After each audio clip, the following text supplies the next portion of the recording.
한 주일 동안 평안하셨습니까? 네, 안식일이 시작되는 이 저녁에 우리 하나님께서 한 주간의 우리 삶을 지키시고 보살피시는 그 은혜에 감사하셨으면 좋겠고요.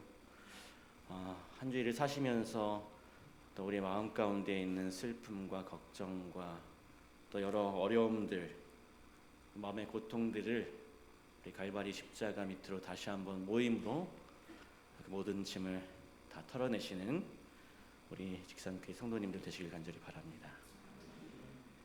오늘은 내가 주를 찬송하리로다 라고 하는 제목으로 함께 말씀을 나누고자 합니다. 믿음의 시련 속에서도 우리가 기뻐하고 하나님을 찬양해야 된다라고 하는 주제로 좀 말씀을 드리려고 합니다. 우리 베드로전서 1장 1절로 12절까지 있는 말씀, 좀 길지만 함께 보시도록 하겠습니다. 베드로전서 1장 1절부터 12절까지 있는 말씀, 우리 교독을 한번 해보겠습니다. 제가 풀수절을 읽고 성도님들께서 짝수절을 좀 읽어주시기 바랍니다. 베드로전서 1장 1절부터 12절까지 있는 말씀입니다. 예수 그리스도의 사도 베드로는 본도, 갈라디아, 갑바도기아, 아시아와 비두니아에 흩어진 나그네,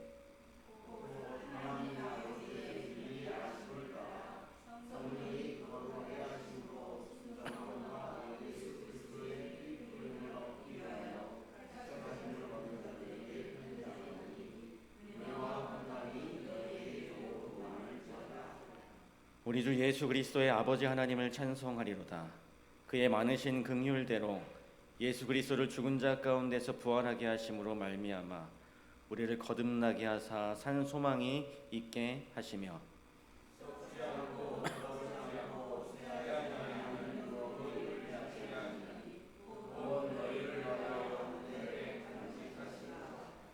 너희는 말세에 나타내기로 예비하신 구원을 얻기 위하여 믿음으로 말미암아 하나님의 능력으로 보호하심을 받았느니라.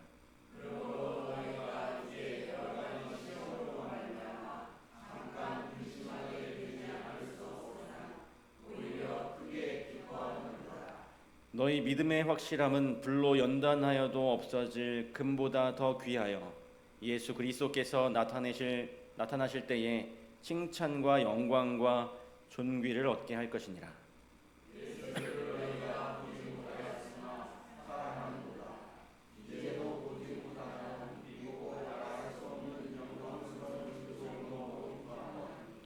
믿음의 결국 곧 영혼의 구원을 받음이라.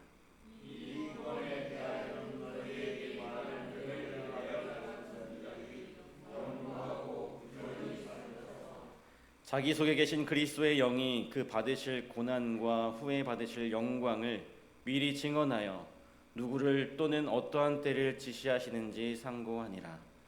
이 섬긴 바가 자기를 위한 것이 아니요 너희를 위한 것임이 계시로 알게 되었으니 이것은 하늘로부터 보내신 성령을 힘입어 복음을 전하는 자들로 이제 너희에게 알린 것이요 천사들도 살펴보기를 원하는 것이니라. 이 베드로전서가 쓰여진 배경을 좀 살펴보면 서기 64년 7월 18일 밤 이 로마의 그 전차 경기장 근처 상점에서 불길이 치솟았습니다. 아직 한낮에 그 열기가 남아있는 여름밤이었는데 이 불길이 아주 바싹 메마른 도시를 빠른 속도로 내달렸습니다. 좁고 여기저기 구부러진 그 골목길에 이게 다닥다닥 붙어있는 그런 집들을 차례차례 삼켜버렸고 사람들은 이리저리 그냥 피해 다닐 뿐 그냥 지켜보고 있을 수밖에 없는 그런 상황이었습니다. 그래서 이 불은 그 당시 로마에 났던 이 불은 6일 만에 좀 수그러드는가 싶더니 사흘을 더 화재가 더 이어졌고 이 제국의 수도인 로마는 그렇게 잿더미가 되어버렸습니다. 이 일은 역사상 가장 유명한 사건 가운데 하나인 이 로마의 대화재였죠. 그 당시에 이 로마의 황제였던 이 네로가 자기 황궁을 짓기 위해서 일부러 불을 질렀다는 소문이 파다했습니다. 그 소문을 자꾸 잠재우려고 해도 자꾸만 퍼져나가는 것입니다.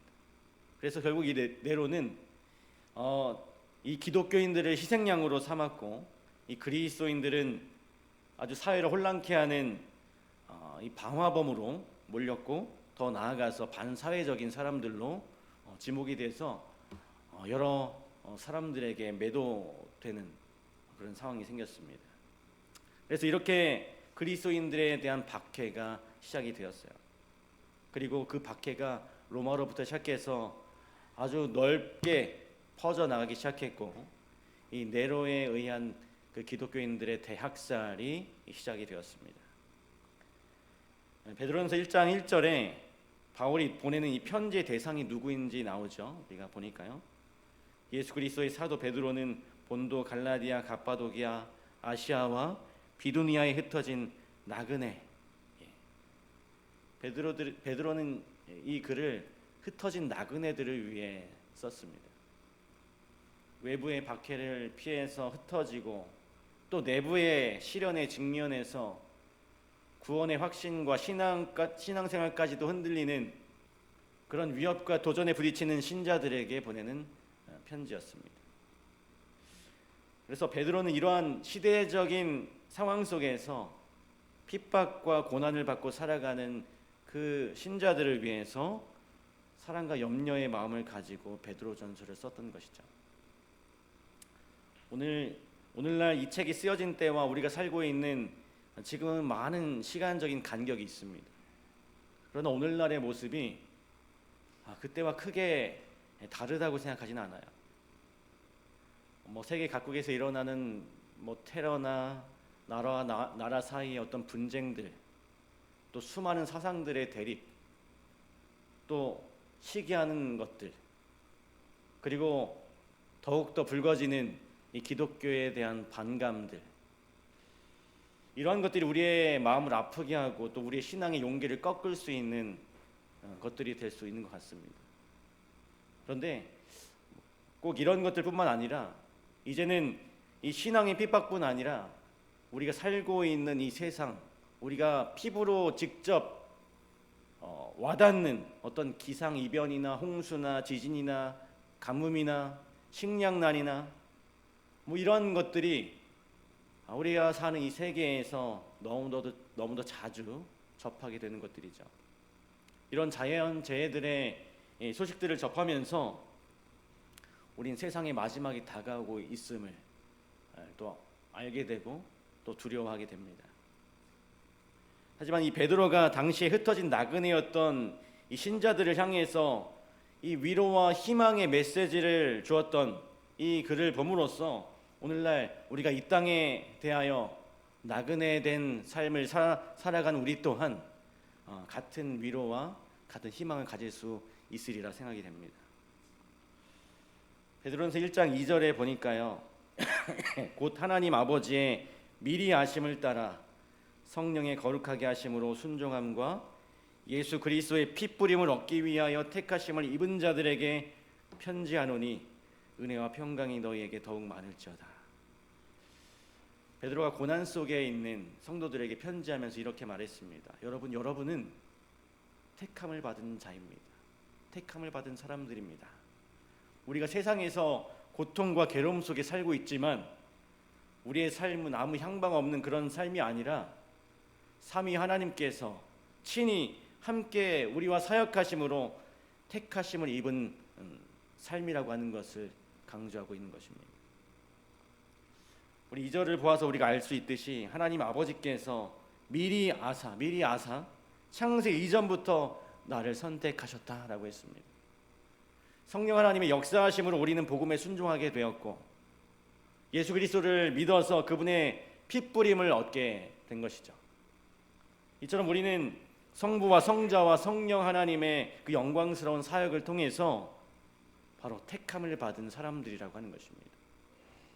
베드로가 편지의 서두에 이 사실을 먼저 기록함으로써 이 글을 읽는 모든 사람들이 비록 어려움 가운데 있다고 할지라도 자신들이 어떠한 사람들인지 기억하게 하고 또 은혜와 평강 가운데 위로를 얻기를 원했던 것 같아요. 이런 말을 제일 처음에 함으로써 여러분, 우리가 비록 우리 삶 가운데 고난 중에 있다고 하더라도 하나님께서는 나를 향한 놀라운 계획을 가지고 계시고 창세 이전부터, 이 세상이 창조되기 이전부터 나를 택하시고 나의 삶을 인도하셨다는 것을 여러분이 기억하시길 바랍니다. 그래서 베드로전서 1장 3절에 보면 첫 시작이 찬송하리로다 라고 하는 말로 시작이 됩니다.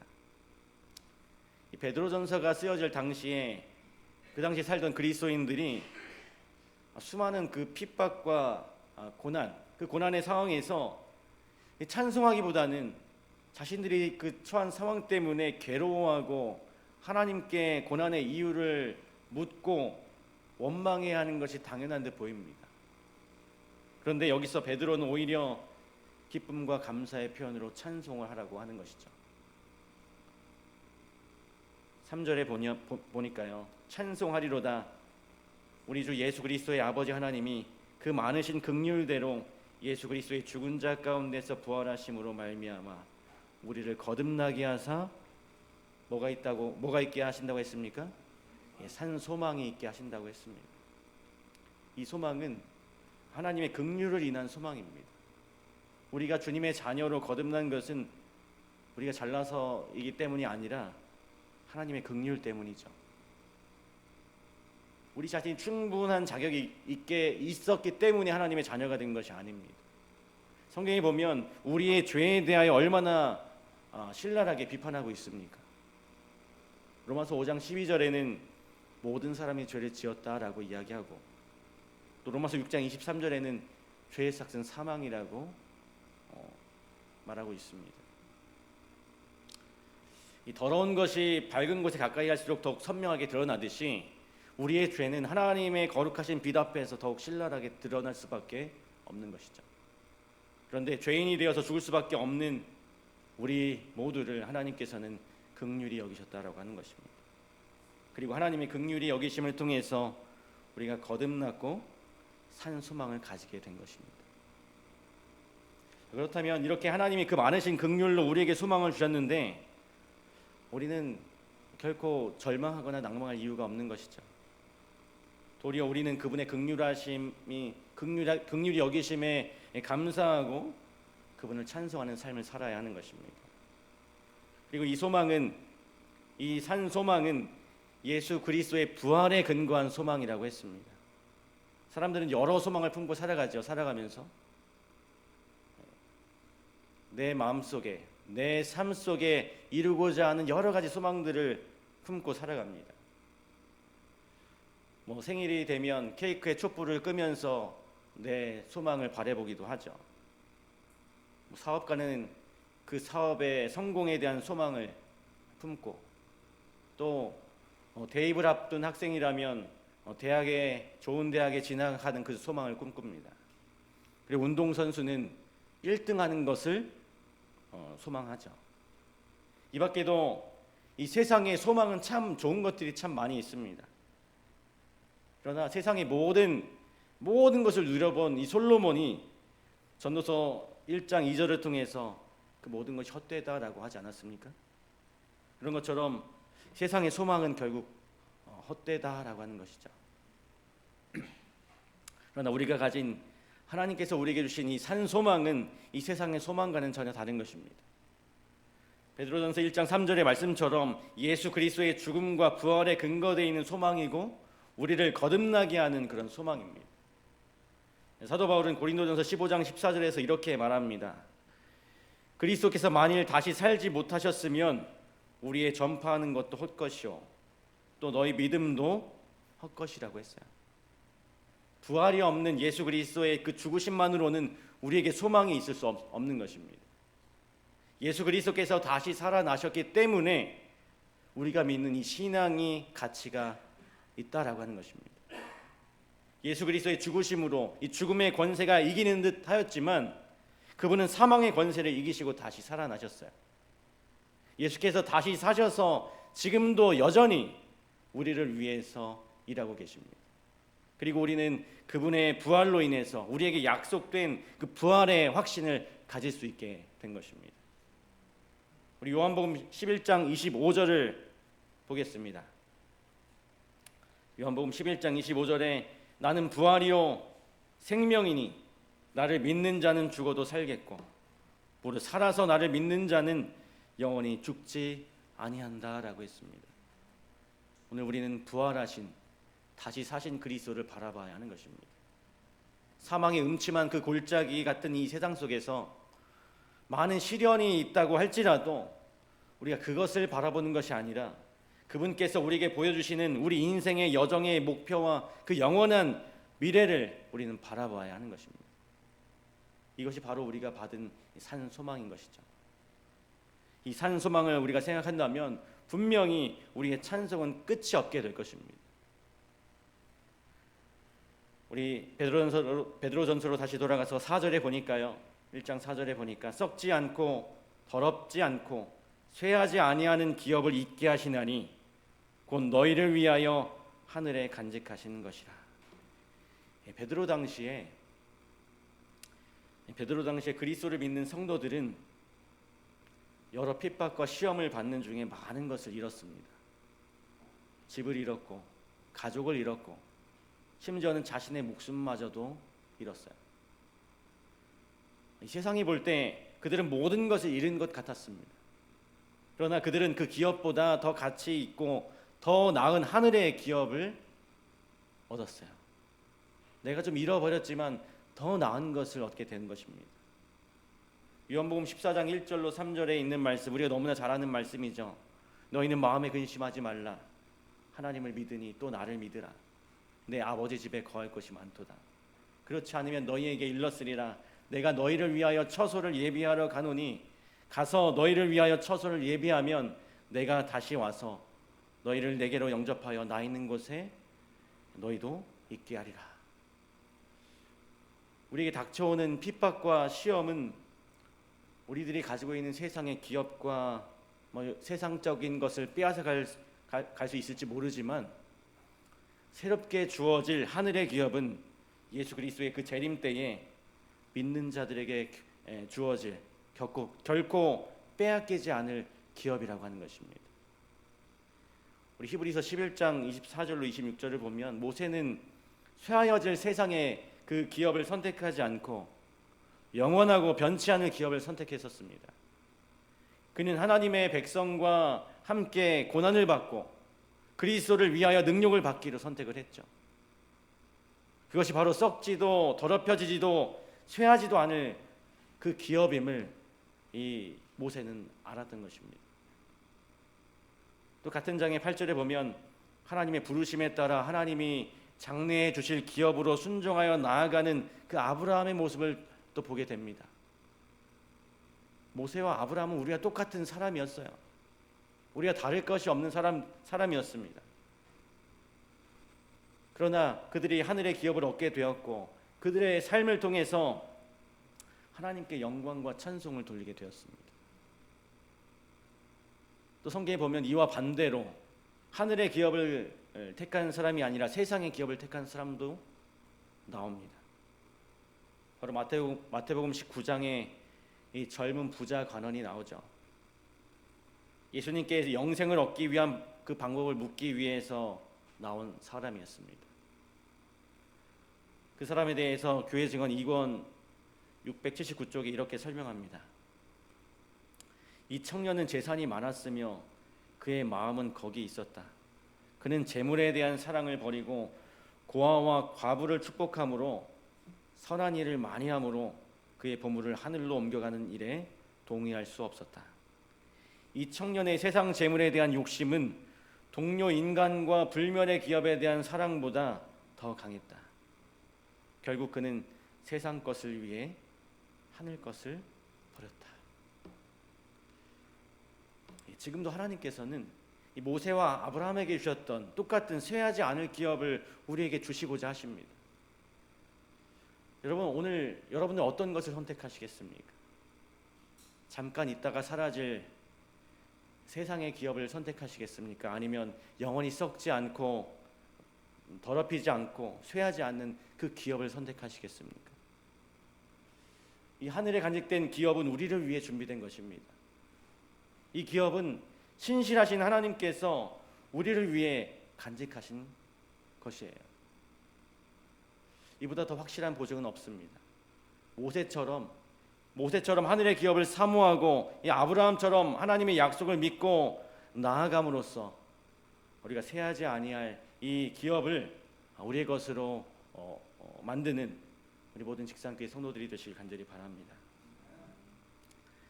베드로전서 1장 5절에 너희가 말세에 나타내기로 예비하신 구원을 얻기 위하여 믿음으로 말미암아 하나님의 능력으로 보호하심을 입었다라고 했습니다. 여기 예비되었다라고 하는 것은 이미 우리에게 주어지기 위하여 준비되었다라고 하는 것을 말하죠.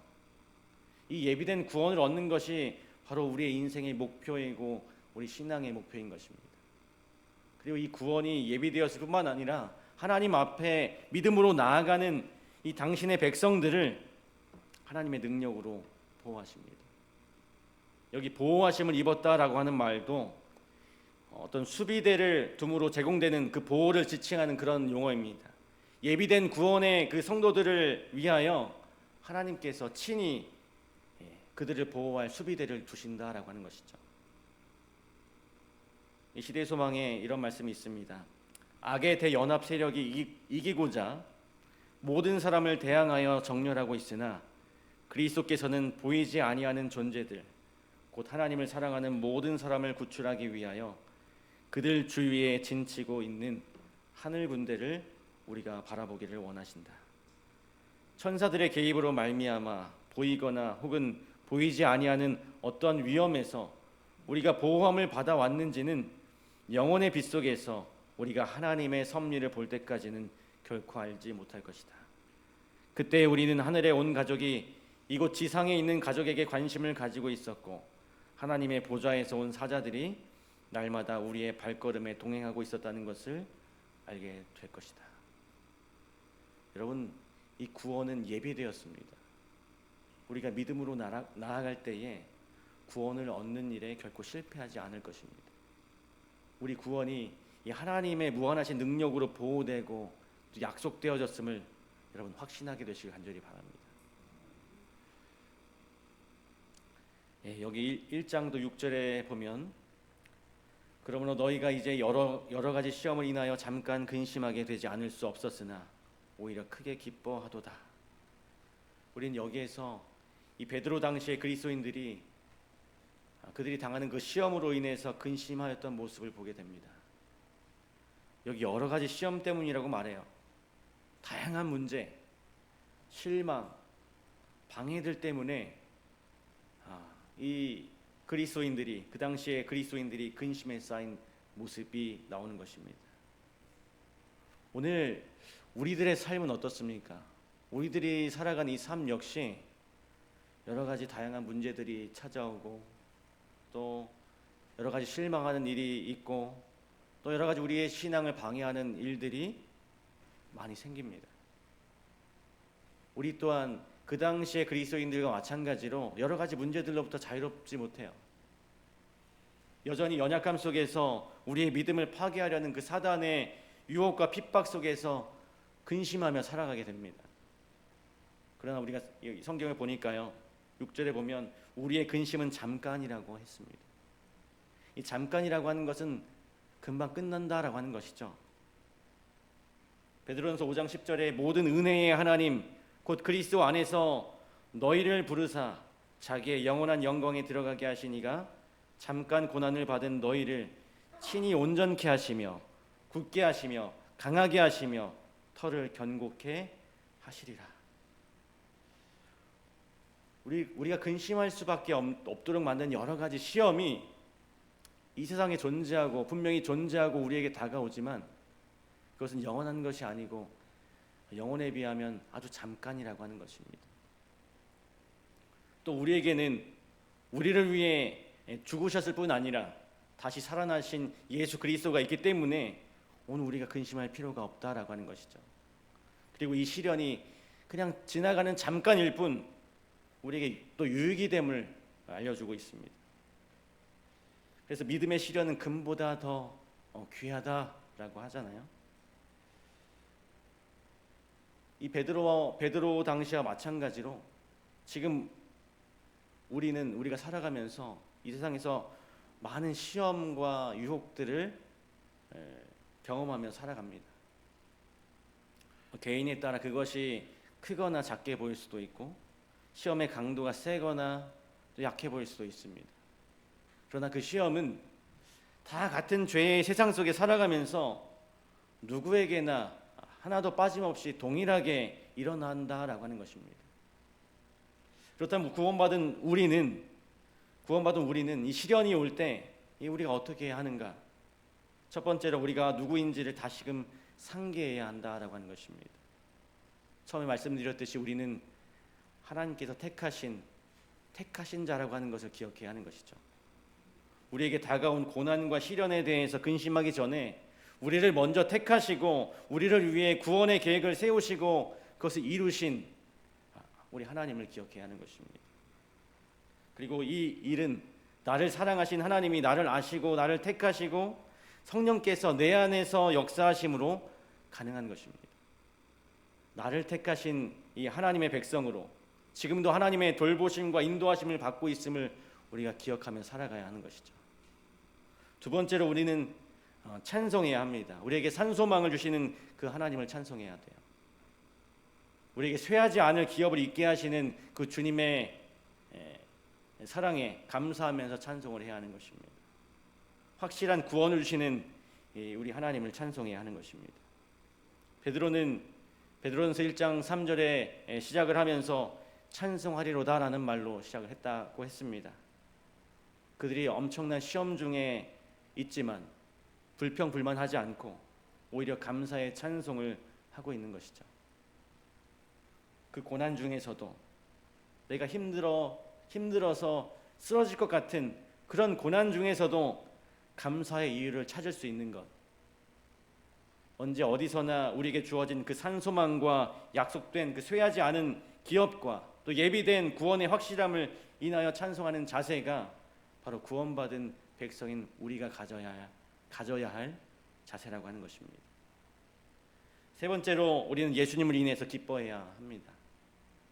우리가 지금은 예수님을 직접 눈으로 볼 수는 없어요. 그렇지만 우리는 그분을 믿고 의지하며 사랑하며 살아가야 합니다.